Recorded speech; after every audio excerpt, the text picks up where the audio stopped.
ওম নমঃ শিৱায়। প্ৰভু ইসমনি সম অশেষ গুণম গুণহীন মহিষ্য গৰলাভৰ নম ৰণ নিৰ্জিত দুৰ্জেয় দৈত্যপুৰম প্ৰণমামি শিৱম শিল্প কল্পতৰুম। ওম নমঃ শিৱায়। ওম নমঃ শিৱায়। ওম নমঃ শিৱায়। এই মন্ত্ৰ জাপে শিৱ ভক্তৰ সকলো দুখৰ পৰা পৰিত্ৰাণ দিয়ে। চিত্ৰত এয়া পঞ্চানন শিৱ, চাৰিপাশে বিষ্ণু, ব্ৰহ্মা, গণেশ আৰু অন্যান্য দেৱতাসকল।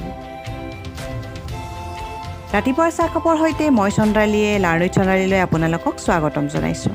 আজি শাওণ মাহৰ দ্বিতীয়টো সোমবাৰ 9 তাৰিখ আৰু জুলাই মাহৰ 26 তাৰিখ। হিন্দু শাস্ত্ৰ মতে পবিত্ৰ শাওণ মাহটোত দেৱৰো দেৱ মহাদেৱ শিৱৰ জন্ম হৈছিল।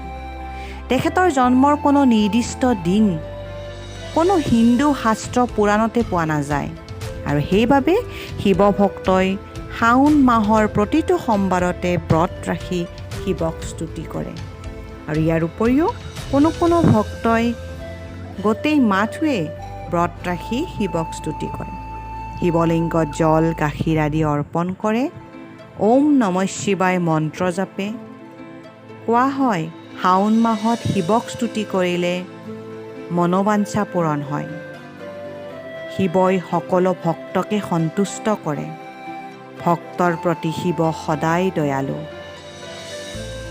সেয়ে আজি মই চন্দ্ৰালীয়ে আজিৰ দিনটোৰ বিশেষত্ব অনুষ্ঠানত এই বিশেষ সোমবাৰত নমঃ শিৱায় মন্ত্ৰ জাপৰ বিষয়ে লগতে পঞ্চমন্ত্ৰৰ বিষয়ে আলোচনা কৰিম। সেয়ে ভিডিঅ'টো সম্পূৰ্ণকৈ চাব, লাইক কৰিব আৰু শ্বেয়াৰ কৰিব। ভক্তসকলৰ জ্ঞাতাৰ্থে মই জনাব বিচাৰোঁ যে শিৱৰ পবিত্ৰ সংখ্যা হ'ল 5। শিৱৰ গুৰুত্বপূৰ্ণ মন্ত্ৰসমূহৰ এটা হ'ল নমঃ শিৱায়। এই মন্ত্ৰটোৰ আগত আমি ওম শব্দৰে আৰম্ভ কৰি মন্ত্ৰ জাপি শিৱক স্তুতি কৰোঁ।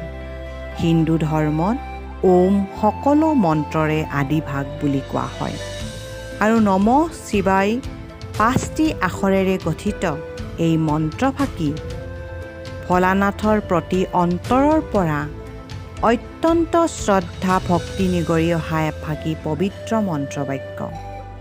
লোকবিশ্বাস মতে শিৱৰ শৰীৰ 5টি মন্ত্ৰৰ দ্বাৰা গঠিত।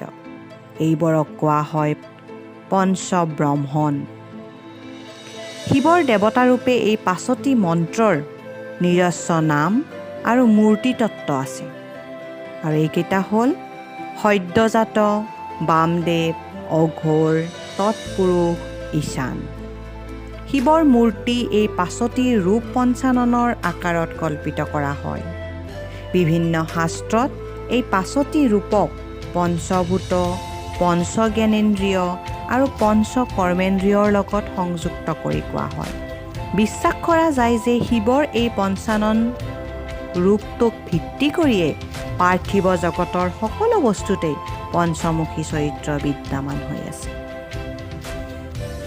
আজিলৈ ইমানেই। ভিডিঅ'টো চাই কেনে পালে জনাবলৈ একেবাৰে নাপাহৰিব আৰু চেনেলত নতুনকৈ অহাসকলে ছাবস্ক্ৰাইব কৰি বেল আইকনটো প্ৰেছ কৰি দিব যাতে মোৰ আহিবলগীয়া ভিডিঅ'বোৰৰ ন'টিফিকেশ্যনবোৰ আপোনালোকে পাই থাকে। আজিৰ এই পবিত্ৰ শাওণ মাহৰ দ্বিতীয় সোমবাৰটো আপোনালোক সকলোৰে কাৰণে ভালে কুশলে পাৰ হওক তাৰে কামনাৰে মই চন্দ্ৰালীয়ে আপোনালোকৰ পৰা বিদায় লৈছোঁ। কাইলৈ পুনৰ লগ পোৱাৰ প্ৰতিশ্ৰুতিৰে ধন্যবাদ। Have a nice day. Thanks for ৱাটছিং।